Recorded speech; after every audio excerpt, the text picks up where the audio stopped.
Et ben voilà, bonsoir de retour dans l'émission La vie du sport sur votre radio préférée, naturellement fréquence verte, toujours sur le 92.8 FM et sur internet. Bah oui, aujourd'hui tout le monde est sur internet, on clique sur le petit haut-parleur que vous trouvez sur votre droite et c'est parti et vous nous écoutez naturellement ainsi que tous les animateurs. Et c'est toutes ces belles émissions qu'on a sur la vie du sport et sur il y a celle qu'on a eu dans l'émission déjà il y a quelques temps, qui fait ses 18 ans, qui nous écoute, Jean-Jacques, depuis Monaco. Donc oui. Bon anniversaire Alexis. On salue sa famille aussi, Bruce et Rachel qui nous écoutent. On a un autre anniversaire et non des moindres, alors ça tombe bien, en plus, c'était pas fait exprès. On salue Madame la Présidente, j'ai plus en mémoire son nom, donc c'est la femme de Francis Oswald, qui est donc le président ici dans le studio ce soir, qu'on salue, donc félicitations. Bon anniversaire à Madame. Écoute, on en parlait depuis des semaines, c'est vrai qu'il nous tenait à cœur dans l'équipe de la vie du sport de faire venir enfin le CJS Geisposheim, donc cercle Jean-Sébastien de Geisposheim.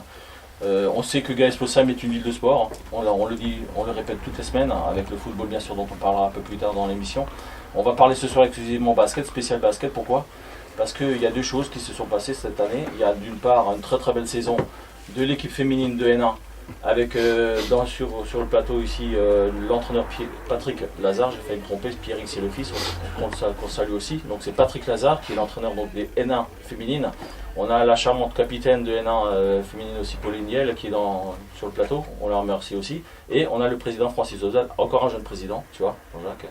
C'est vrai qu'on a eu beaucoup de jeunes présidents cette saison. Alors le jeune président, donc on a salué madame, on a maintenant Francis Oswald, président du CGS. Bonsoir à tous les trois. Bonsoir. Déjà. Bonsoir.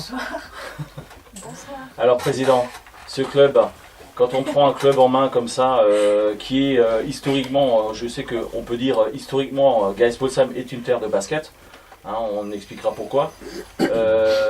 Quand on prend un club comme ça en main, est-ce que c'est pas c'est déjà une grosse affaire puisque c'est un gros club, le deuxième club je crois alsacien sur le plan féminin et dans la formation Francis. Tout à fait.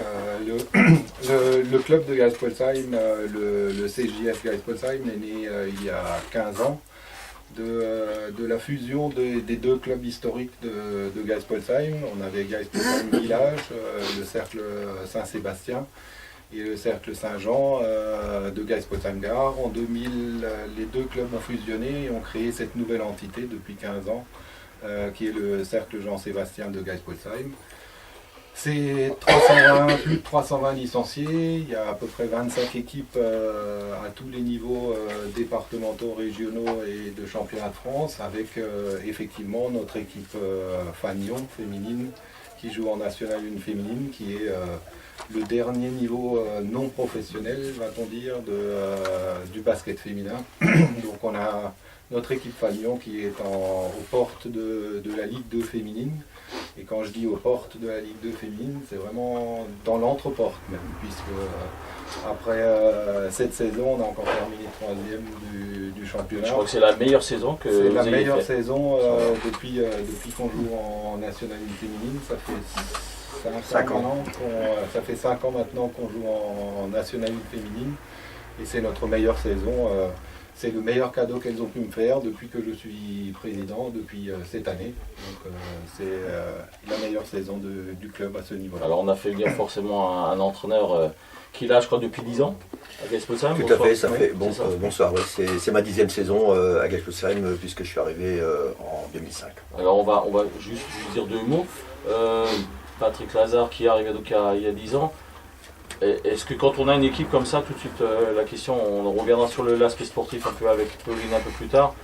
Est-ce que quand on a quand même une équipe comme ça, qui arrive à ce niveau-là, forcément, on a une petite pensée pour être un peu au-dessus, je crois que c'est un peu le souhait, ou est-ce qu'on se dit, bon, c'est un monde à part, il y aura un grand fossé quand même, entre la L2 et la N1. Bah, disons déjà, moi j'ai l'avantage et la chance d'avoir déjà connu le haut niveau de la Ligue féminine. Donc j'arrive quand même à situer la différence de niveau entre la National 1 et la Ligue féminine, même si mes dernières années c'était en 2000 au niveau du Racing Club de Strasbourg. Donc oui, on voit la différence. D'abord, ce sont pas du tout les mêmes athlètes. Ensuite, la connaissance et la culture de basket est bien supérieure. Et le fait d'avoir le statut de joueuse professionnelle, ça veut dire aussi qu'on ne travaille pas dans la journée. on consacre ce temps à l'entraînement et à la récupération et aux soins. Et donc on est vraiment concentré, on est vraiment concentré pour ce genre de pratique. Alors que nos joueuses en National 1, elles sont encore plus méritantes certainement, puisque le niveau de National 1, c'est même si c'est le dernier niveau amateur comme le disait le président, c'est malgré tout, nous avons malgré tout affaire à des joueuses professionnelles pour la plupart des équipes, puisque en dehors de Marseille et de nous, toutes les équipes, et bien sûr les espoirs de Lyon, même si les espoirs de Lyon s'entraînent aussi tous les jours et parfois 2 fois par jour, nous avions que des équipes dont la plupart des joueuses étaient professionnelles. Donc nous, on a des joueuses qui travaillent ou qui sont étudiantes. Et c'est pas tout à fait le même régime quand même. Donc, Président, on a parlé de 320 licenciés tout à l'heure. Oui. On peut peut-être parler aussi des encadrants à ce moment-là. 320 licenciés, 25 équipes, ça demande un grand encadrement, donc un nombre important d'entraîneurs, donc 25 entraîneurs en l'occurrence. Et sachant que le club de Geisbollsheim essaye de mettre l'accent sur sa formation, donc on prend beaucoup soin de bien sélectionner nos entraîneurs pour axer tout notre travail sur la formation, pour amener nos jeunes de nos petites équipes d'école de basket, l'école de basket qui est une école de basket labellisée FFBB.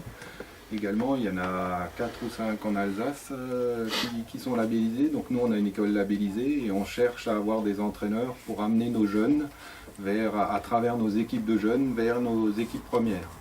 Donc comment on fait pour motiver les gens à faire de l'entraînement, devenir entraîneur?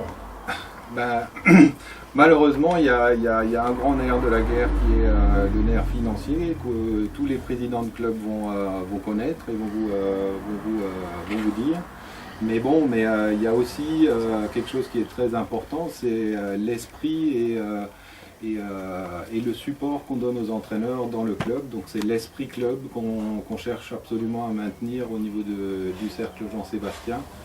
On cherche des entraîneurs qui sont motivés dans la formation, qui veulent suivre des équipes sur des années, sur des cycles de 2-3 ans, pour construire quelque chose avec le club, dans le club, pour amener ces jeunes vers le haut niveau féminin et vers, en l'occurrence, la Nationale 3 masculine, puisqu'on a aussi des masculins qui jouent en Nationale 3. Petit parcours pour arriver à Geisbollsheim. Oui, alors moi j'ai pas commencé à Molsheim, en fait j'ai commencé à l'électricité de Strasbourg. D'accord. Et en fait, voilà, j'ai joué à l'élec avec, on va dire, enfin j'étais en mini poussine, donc c'était de l'âge de 5 à 7 ans avec une équipe mixte. Et voilà, c'était super sympa. J'ai joué dans une équipe où il y avait par exemple Thomas Delfour qui joue maintenant... Mais elle courait déjà plus vite. qui joue maintenant à Schittigheim. Ça c'est le mot des coachs. Voilà, bref. Après, mes parents ont déménagé, enfin on a déménagé sur Molsheim, donc j'ai joué à Molsheim. Et puis ensuite, voilà, je suis partie à Geiss parce que on m'a contacté. Voilà. Moi j'avais refait un petit tour à l'électricité 1 an et puis je suis partie à Geiss ensuite après. Voilà. Donc je suis à Geiss depuis 2006. Il me semble. Alors on va revenir, Pauline va vous raconter c'est Pauline va dire, on va revenir sur cet épisode parce que ça reste quand même un épisode de la saison avec un dernier panier. Oui, alors c'est vrai. C'est vrai, donc c'était vraiment un gros match. Je crois qu'on avait vraiment à cœur pour notre dernier match à domicile, de faire, de créer quand même un petit exploit et puis de toujours espérer arracher une dernière victoire pour essayer de monter, pour essayer de jouer les playoffs et tout ça. Bon, au final, ce match, c'est vrai qu'il y avait une ambiance incroyable avec les handballeurs étaient bien présents aussi. Tous les supporters étaient vraiment là pour nous encourager, donc merci à eux déjà.